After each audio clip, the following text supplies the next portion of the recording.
Everybody, back again, this time with a two-part video on some of my most recent pickups in the last month and a half.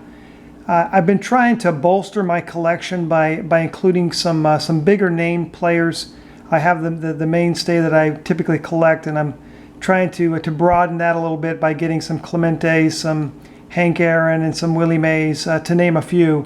I want to thank everyone, first of all, who commented on my last video when I asked the question, who was the best value, these Roberto Clemente, the Willie Mays, or the Hank Aaron. I use these three cards here for that, and I want to thank you again for all your good inputs and your advice. I think I'm going to focus primarily on Hank Aaron, but because of all the good response, I'm going to definitely try to get some more Willie Mays, and when I can, some Roberto Clemente as well.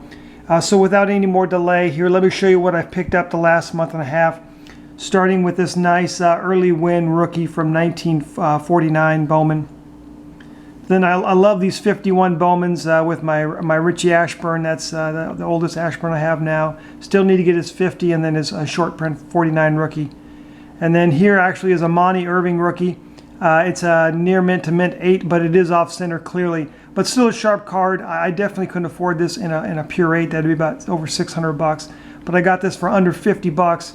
And I think sometimes it's good just to get an OC card. For a card you want for your collection, just to get it slabbed, even if it's off center, the price differential is just humongous for something to be OC. Literally, it's a tenth of a fraction of the cost. Then 54, I like that early win from 54. A really nice Al Kaline 55 Bowman. Really, as I already said, I love the 55 Bowman with the good wood grain, and that near mint 7 is just immaculate. And then now we're starting to see some of the guys that I talked about boosting my collection here with this really nicely centered 58 Hank Aaron with the white name. And then a Willie Mays Duke Snider Rival Fence Busters card. If you look closely, the hats there have been like superimposed or painted over, because this picture was probably taken when they were still both in New York. But I had that card ungraded, and it's good to get it graded. Couple really nice cards here. This Aaron Club's World Series Homer, Baseball Thrills, and then a really nice Roberto Clemente multiplayer card here. This 59 Topps Corsair Outfield Trio with Skinner, Verdon, and Clemente. This is a high number card, so short printed, and just love the colors on that, man. It's just amazing color on that card. I didn't pick it up for too much either. I got a really great deal on it. And then my last card from the 50s, this 59 Hank Aaron All-Star card in a near mint 7. Going down to 1960, my favorite set from the 60s. This early win card, it's a tough one to get in a high grade because it is the coveted #1 card. So this one has got clearly some centering issues, which is why it's an excellent to mint 6. But it's in great shape, and for it being the #1 card, I snapped it up as a 6. I'm content with that. And then I got a couple 7s here from my Hoyt Wilhelm collection. I had this previously in a 6, saw it in a 7, got a fantastic deal on it, so I picked it up. And then this near mint 7, his regular card. And then on to this beautiful Hank Aaron All-Star card. I have this in a 4, so I wanted to get it in a nicer grade. Got this in a 7, a very good deal on it. And then Orlando Cepeda, a very underrated player. This is a cool card from 61. So I have his first 4 cards now, and maybe I'll add him to one of my subsets. And then these cards, again, we've already had another video where we've shown these 3 excellent mint 6s. These are in good shape. That Clemente could easily be a 7, I think. Just looking at it, very well centered. Just really tough with those wood grain edges from 62. And this Mays itself is much nicer than probably that 6 would indicate on it. It's probably the centering that's holding that back. Otherwise, that could even be an 8. And then this Aaron, that's a legitimate 6. Yeah, I have no issues with that. And then over here, a couple more.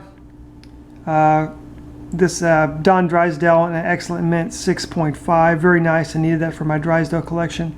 And then yet another Willie Mays. I like these All-Star cards from 62, these Sporting News All-Stars. Always like those.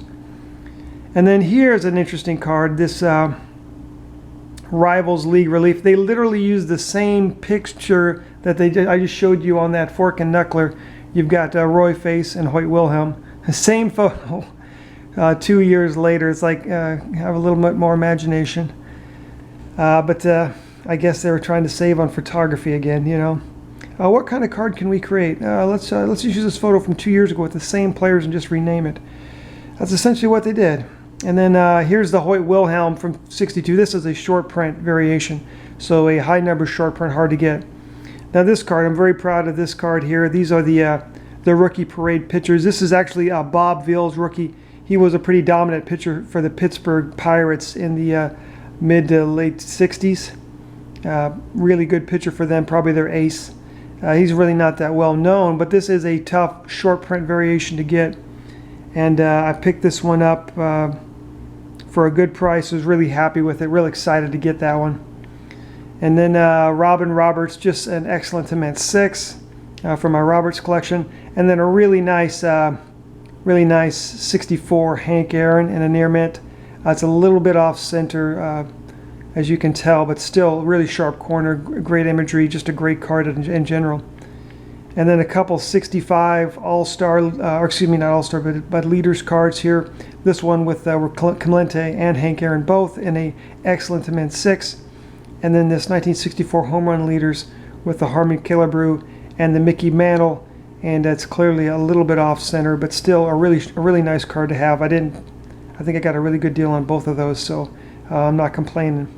And you can tell I don't have a lot of mantles in the collection, so it was good just to get another little a mantle card added to the collection.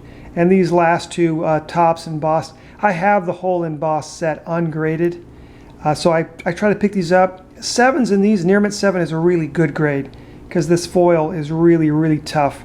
So for my Jim Bunning and my Ernie Banks collections, I added these two from the same seller, and I got a good deal on those. So just wanted to show those with you. This is the first part of the video. I'm going to do another video of all the other pickups I've got from I think it's 67 on up, and I also have some football cards in as well.